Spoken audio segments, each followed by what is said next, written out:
안녕하세요. 전공영어 조셉슨입니다. 여러분 반갑습니다.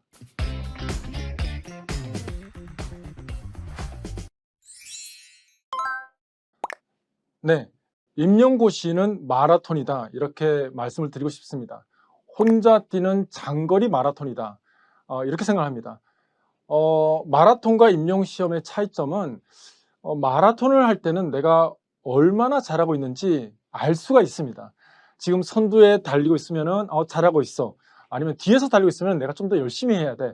이렇게 알 수가 있어요. 눈으로 바로바로 확인이 가능한 거죠.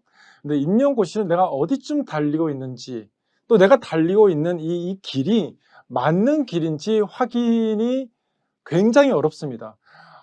이것만 해결이 된다면은 임용고시 사실은 해볼 만한 시험입니다. 마라톤은 코스가 딱 정해져 있기 때문에 그냥 각자가 가지고 있는 정말 잘 달릴 수 있는 역량을 최대한 발휘해서 달리면 됩니다. 임용은 1년이라는 기간 동안에 열심히 달리다 보면은 이 길이 맞는 길인가에 대한 의심이 많이 생기는 거죠. 그래서 길 한가운데 서서 어디로 가야 될지 이 고민을 하느라 시간을 보낼 때가 많습니다. 그래서 고사장에 들어가서 문제를 딱 접했을 때 이거 뭐야? 이거 왜 이래? 왜 안 풀리지? 뭘 묻는 거지? 나 이거 원서 10회 독이나 했는데 답이 왜 안 보이지? 이게 사실은 모두 방향성의 문제라고 보시면 되겠습니다. 그래서 필요한 것은 읽어낼 수 있는 능력, 그리고 문제 해결 능력, 이 두 가지가 가장 중요한 능력이에요. 이게 방향성이라고 보시면 되겠습니다. 그리고 또 필요한 게 지구력입니다. 방향성과 지구력, 이 두 개의 바퀴가 어떤 그 축이라고 보시면 되겠습니다. 이 두 개만 있으면은 마라톤을 훌륭하게 완주할 수 있다, 이렇게 강조하고 싶습니다. 열정 없어도 됩니다. 그냥 장거리이기 때문에 초반의 열정은 금방 식습니다. 오히려 슬럼프를 빨리 경험하게 됩니다. 조금 늦게 시작하더라도 괜찮고 조금 천천히 가도 괜찮습니다. 끝까지 갈 수 있는 뒷심이 필요합니다. 이 두 가지를 기억해 주시면 좋겠습니다. 우리가 경쟁률이라는 착시 현상에서 좀 벗어나야 된다고 생각합니다. 2012년도를 보시면 600명을 뽑았어요. 7,000명 정도가 응시를 했고요. 경쟁률은 12.85 정도였습니다. 근데 2023년도 올해인데 올해는 420명의 TO가 났고 3,453명, 딱 반이 응시를 했죠. 그리고 경쟁률은 8.65 정도로 됐습니다. 경쟁률은 착시입니다. 공부하면서 이 숫자에 대한 집착에서 좀 벗어나야 된다, 이렇게 말씀을 드리고 싶습니다. 옛날 제자 중에 28대 1을 뚫고 합격하셨던 선생님이 계십니다. 제가 이제 개인적으로 너무 신기해서 이거 어떻게 이 경쟁률을 뚫고 합격을 했냐라고 물어봤어요. 그랬더니 모르겠대요. 자, 만약에 이 시험이 경쟁률이 2대 1까지 떨어지면 어떨까요? 우리는 아마 2대 1이라도 불안감을 느낄 거예요. 둘 중 한 명인데 내가 그게 아니면 어쩌지? 이런 생각이 들어서 공부할 때 불안을 느끼게 돼 있어요. 이게 아니라 저는 여러분에게 말씀드리고 싶은 것은 내가 도달해야 할 점수를 정해놓고 공부하는 게 어떤가, 이렇게 좀 추천을 해드리고 싶습니다. 도달하는 목표 점수인 거죠. 합격권 점수대가 매년 어느 정도 일정해요. 대략 전공 80점 만점에 한 68점 정도를 일단 목표로 하고 공부를 하시면은, 그리고 또 실제로 68점이 나오면은 어느 지역을 쓰더라도 합격할 만합니다. 붙어 볼 만해요. 그리고 70점 정도 이상, 70점 이상 받으시면은 정말 마음 편하게 2차 공부하실 수가 있습니다. 그래서 비교의 마음을 빼앗기기보다는 점수 준거를 세워놓고 우리가 좀 공부를 하자, 이렇게 말씀을 드리고 싶습니다. 네, 이 시험은 벼락치기라고 생각을 합니다. 여러분 벼락치기 살면서 한 번씩은 다 해보셨죠? 벼락치기 할 때 느낌이 어떠시죠? 나 준비됐어, 할 만큼은 했어, 만점 나오는 거 아니야? 뭐 이런 느낌 아니죠. 시험 치기 직전까지 내가 부족하다라고 하는 느낌을 받아요. 임용시험이 감정적으로는 딱 이 느낌이에요. 벼락치기예요.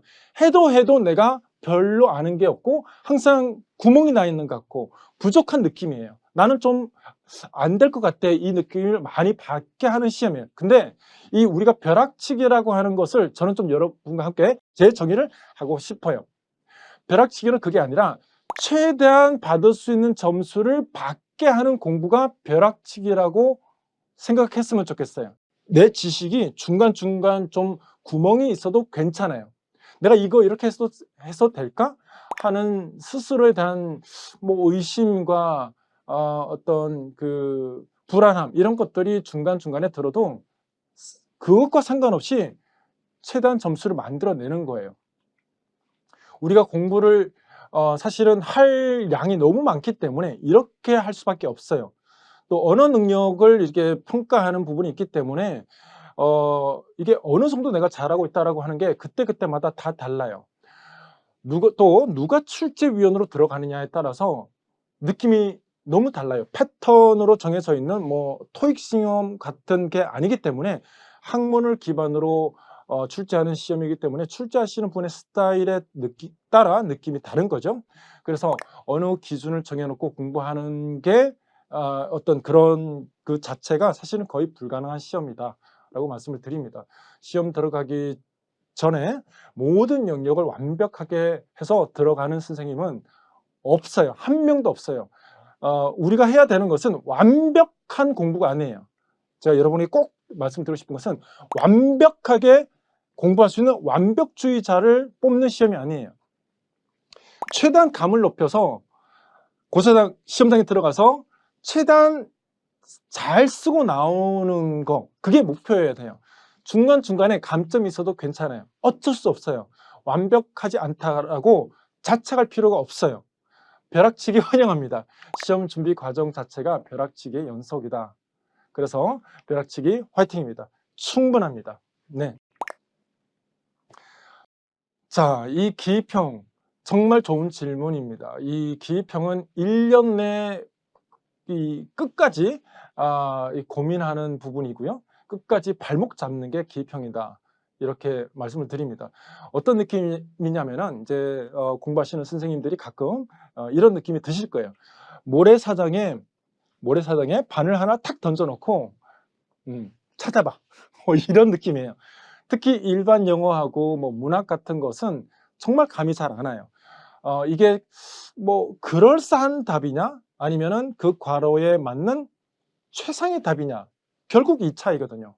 다시 그럴싸한 답이냐 아니면은 최상의 답이냐.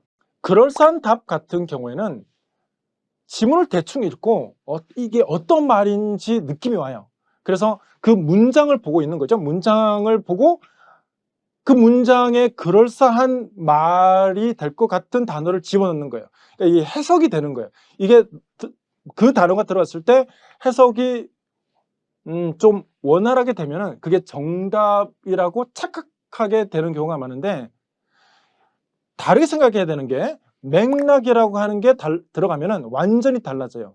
이 맥락이 만들어내는 논리를 조금 더 생각을 해서 단어를 찾게 되면은 그게 최상의 답인 거죠. 디렉션에서 묻고 있는 것이 최상급, 항상 가장 최상의 단어가 무엇인가라고 하는 거예요. 제가 왜 기입형을 이렇게 얘기하냐면은 1년 내 연습을 해야 되는 목표가 결국 맥락 읽어내기예요. 이 답밖에 없겠구나라는 확신이 드는데 시간이 걸려요. 1, 2월 개념 완성반, 3, 4월 유효 답안 쓰기 연습반. 더 이상 지식 중심으로 강의를 진행을 하지 않을 거예요. 간단하지만은 어떤 과제 형식으로 매 강의마다 과제가 나갈 거예요. 제가 과제를 드릴 거예요. 그 과제를 할 때는 최대한 뭐 전 과정에서 그렇지만은 좌절감을 최소화할 거예요. 여러분이 실패를 너무 많이 경험하고 있는 그런 게 이 공부의 현실이기 때문에 실패감을 최대한 없게 만들 거예요. 그래서 근데 중요한 거는 과제를 하다 보면은 어떤 단어가 들어가야 될지, 또 문장을 어떻게 써야 될지 이런 걸 좀 느낌이 오게끔 해드릴 겁니다. 중요한 것은 부탁드리고 싶은 것은 과제를 잘 해오셔야 돼요. 강의를 듣고 기본 원칙은 그날 복습하기. 다시 강의를 듣고 그날 복습하기가 원칙이에요. 최대 다음 날까지는 복습하기. 그 다음에 과제를 하면서 인출을 자꾸 해 보셔야 돼요. 내 목소리를 녹음을 하셔서 복습을 하는 것도 추천을 드리긴 해요. 하지만 과제를 하면서 이 핵심적인 단어를 넣으면서 전체 요지를 다시 한번 생각을 해보기도 하고요.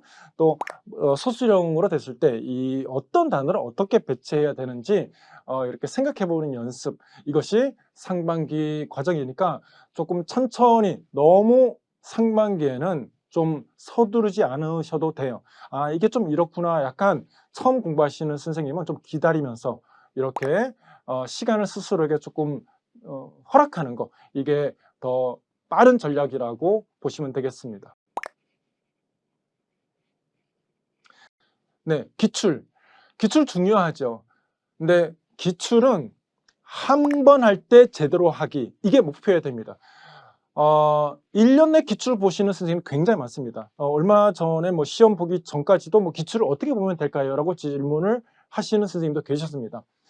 근데 기출을 볼 때는 요런 거를 안 했으면 좋겠어요. 오른쪽에는 기출 문제를 놔두고 왼쪽에는 정답을 놔둬요.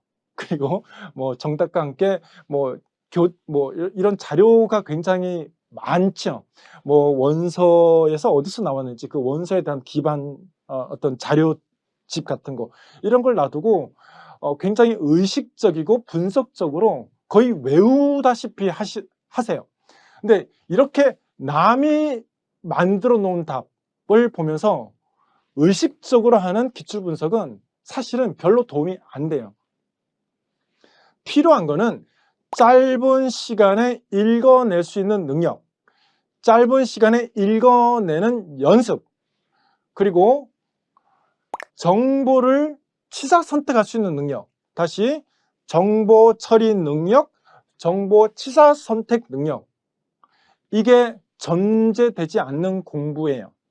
기출을 할 때는 한 번 하더라도 분석적으로 계속 그것을 답에 대한 논리를 이해하려고 하기보다는 내가 먼저 읽어봐야 돼요. 그리고 내 답은 내가 어떻게 처음에 생각이 드는지, 내 지식에 대한 논리를 먼저 생각을 해보는 거예요.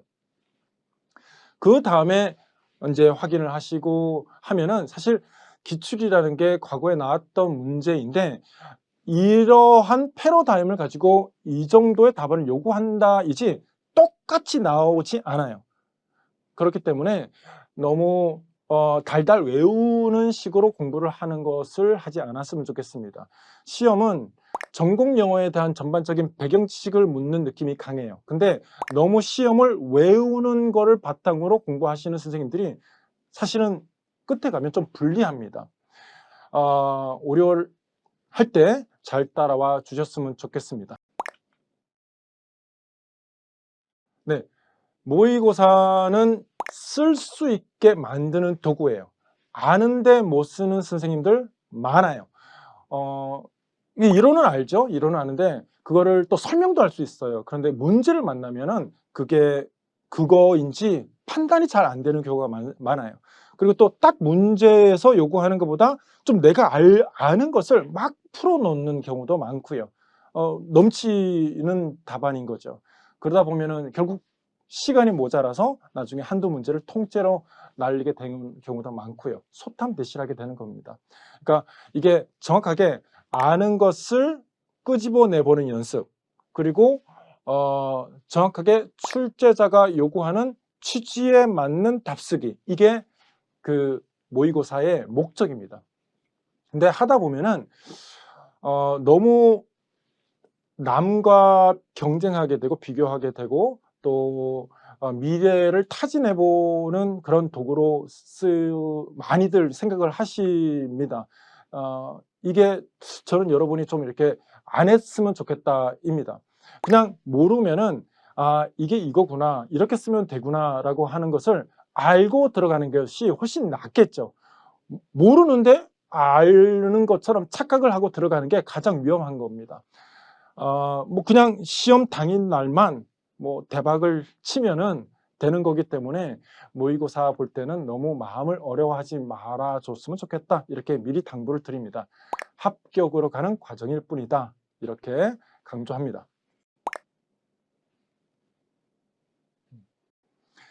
네, 불안감 한 번씩은 다 경험합니다.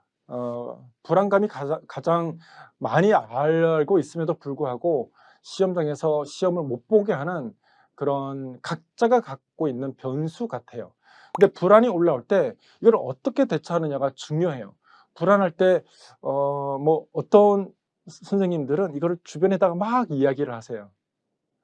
어 근데 이게 사실은 타인으로부터 좀 위안을 얻고자 하면서 나오는 거긴 한데 안 없어지고 더 증폭이 돼요.